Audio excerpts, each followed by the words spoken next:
bienvenue, c'est le Culture Mag, votre journal des arts, des spectacles, du lifestyle. Nous recevons un graffeur aujourd'hui, l'artiste américain John Wan. Vous avez sans doute déjà vu ses œuvres. Ce jeune homme né à New York et qui vit désormais à Paris a été décoré en janvier dernier d'une Légion d'honneur, en même temps que Modiano ou Julia Kristeva. John Wan qui arrive à Tel Aviv en Israël pour une exposition à la galerie 32 et qui vient de dessiner un timbre pour la France.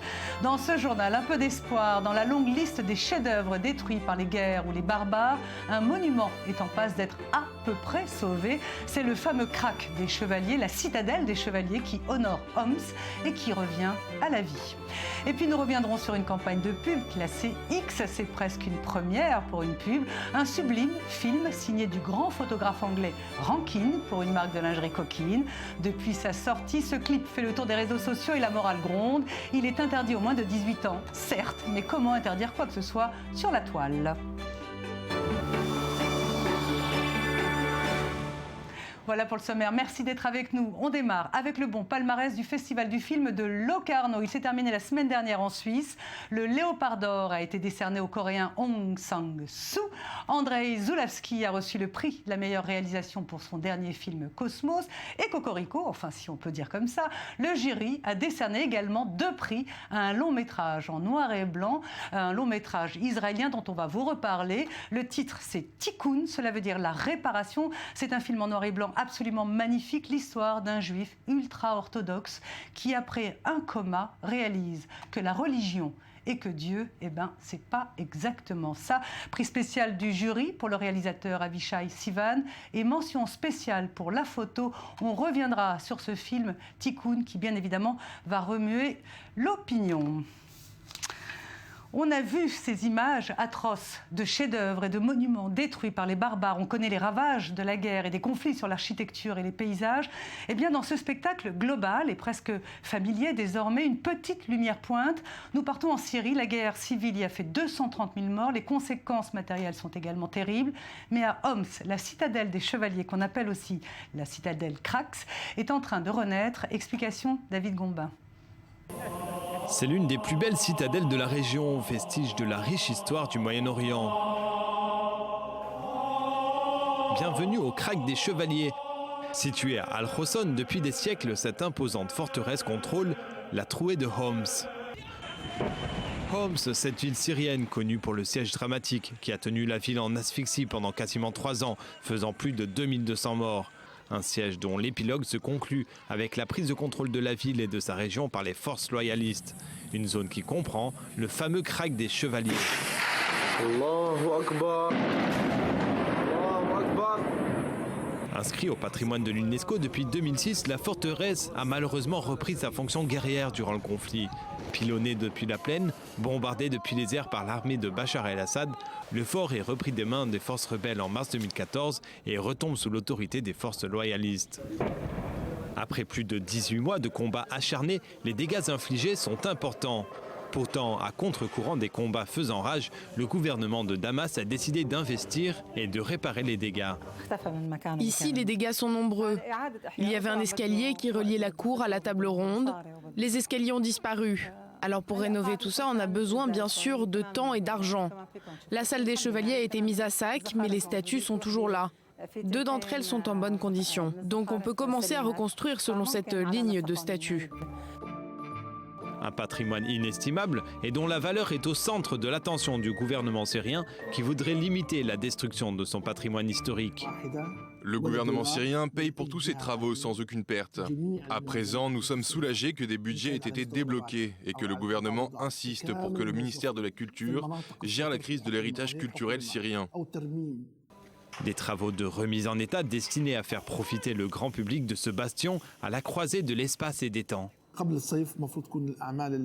Je pense que la prochaine étape est qu'au cours de cette année et avant l'été prochain, tous les travaux initiaux soient achevés. Pas tous, parce que la restauration en soi prendra beaucoup de temps. Mais les travaux urgents seront effectués et les portes réouvriront pour que les touristes ne soient pas affectés par ces dégâts. Ce sont des standards internationaux et nous nous devons de les respecter. Le théâtre romain de Palmyre, la vieille ville d'Alep. Ces derniers mois, les joyaux culturels et archéologiques de Syrie ont fait la une des médias internationaux après avoir été pillés et saccagés. Assister ainsi à la reconstruction de l'un des 6 sites protégés par l'UNESCO est une minuscule lueur d'espoir dans la pénombre syrienne. À suivre notre invité, l'artiste John One. Mais tout de suite, l'expo du jour, c'est le highlight de David Gombin.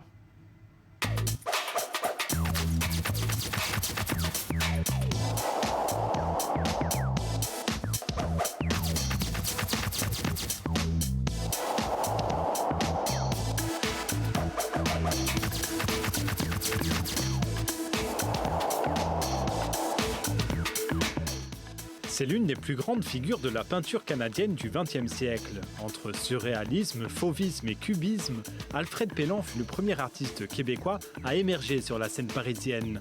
Son besoin, plus fort que lui, de créer sans relâche, a fait de ce peintre l'un des plus prolifiques de sa génération. En 1926, alors qu'il reçoit une bourse pour étudier à Paris, il côtoie les plus grands de son temps, Picasso, Matisse ou encore Dali, dont il va largement s'inspirer.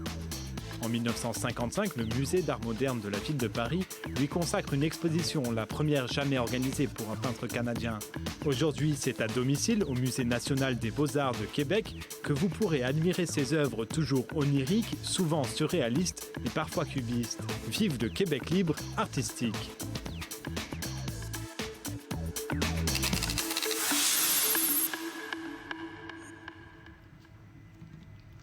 On reste dans l'art avec notre invité, John One. Bonjour, merci d'être avec nous, merci de parler français. On va parler évidemment de votre travail. On va retrouver après Laetitia qui va nous parler un peu de sexe et d'érotisme. John One, vous arrivez en Israël avec une exposition à la galerie 32, c'est à Tel Aviv. Une exposition qui est titrée Walking to the Sun. C'est avec combien de toiles êtes-vous venu? Avec une vingtaine de toiles, oui.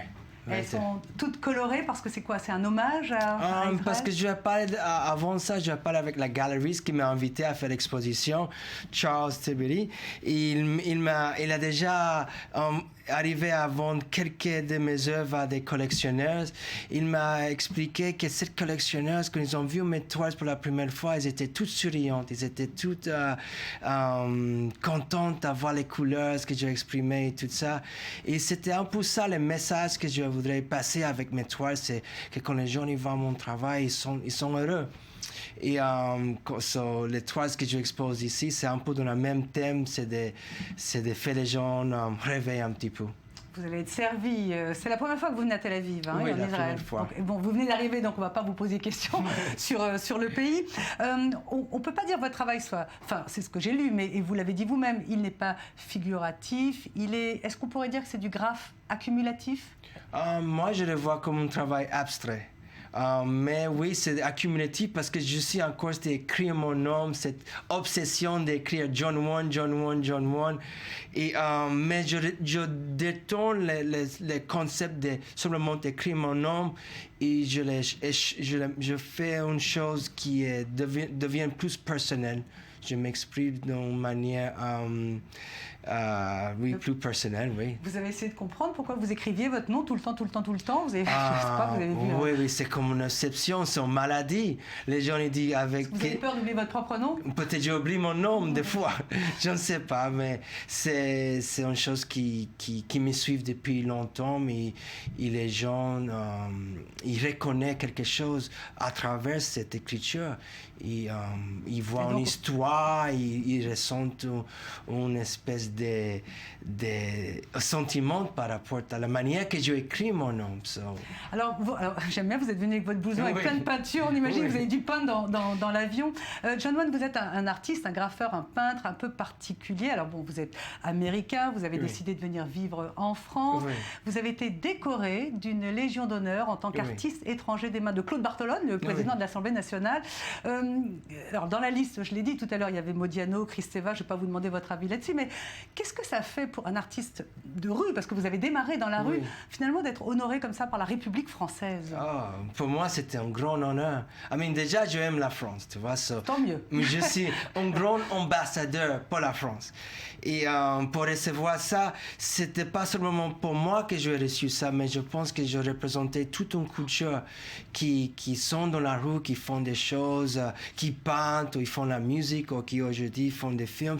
C'était pas seulement une reconnaissance pour moi, mais c'était une reconnaissance pour tout un coup de choses que depuis des années, ils essayaient à s'exprimer.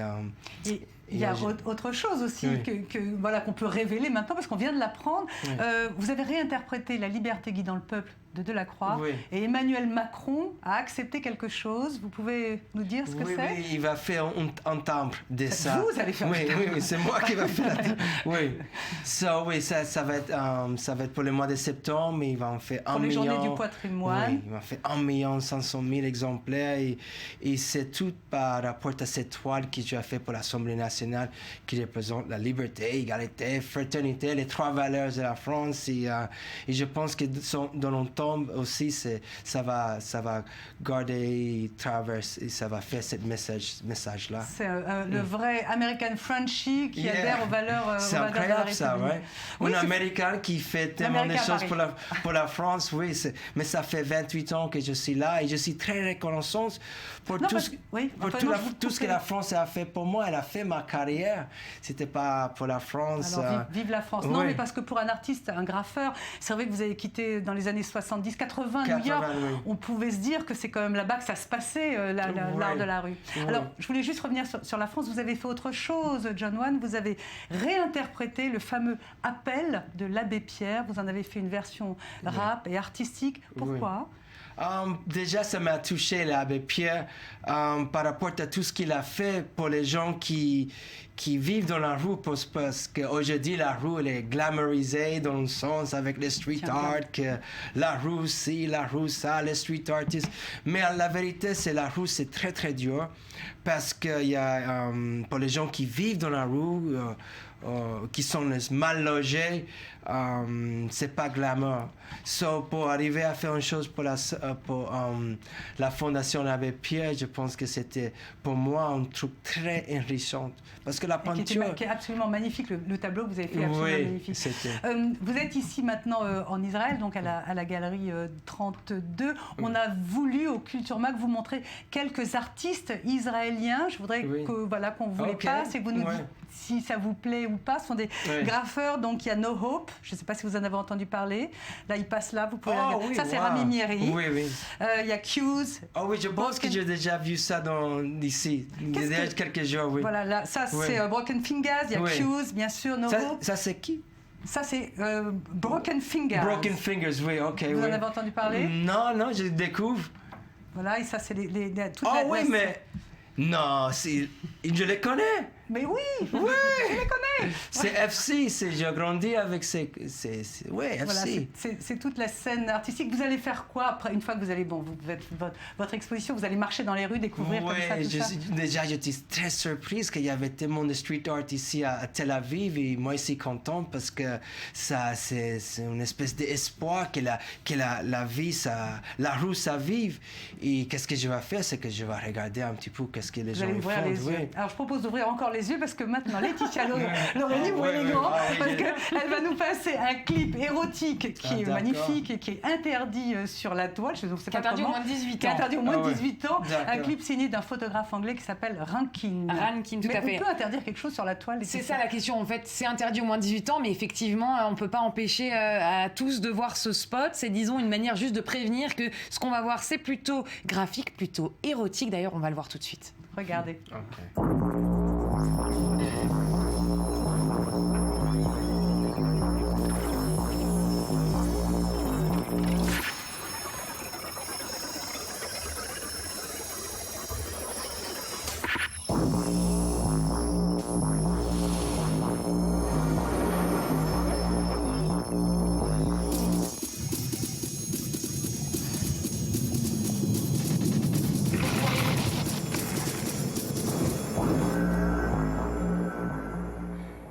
John One, une réaction, ça vous excite? Oui, ça, c'est très excitant, ça. Wow, mais c'est pas si chaud que ça, quand même, non? La publicité dure 2 minutes 30 dans sa version intégrale, et elle a pour but, alors selon Rankin, donc son créateur, elle a pour but de faire, bien évidemment, vendre la marque de lingerie Coco de Mer, qui est aussi des sextoys à Londres, mais aussi d'élever le débat et d'encourager la discussion autour de la nature du désir, et ça fait réagir la toile. cette publicité. Alors, elle est sortie au mois de mai sur le net et dans les cinémas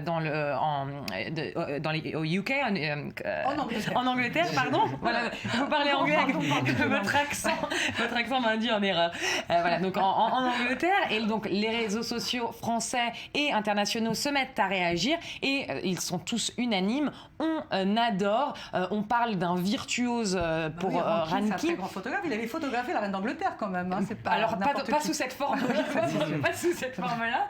Mais voilà. Donc en Italie, en France, en Russie, absolument partout, on parle donc de cette pub comme un chef-d'œuvre de la publicité. Bravo à Rankin et bravo à l'agence de publicité TBWA. Merci John Wan. Merci on va beaucoup. voir votre expo. Merci à vous. On se retrouve demain à la même heure pour un nouveau journal. Merci à vous tous.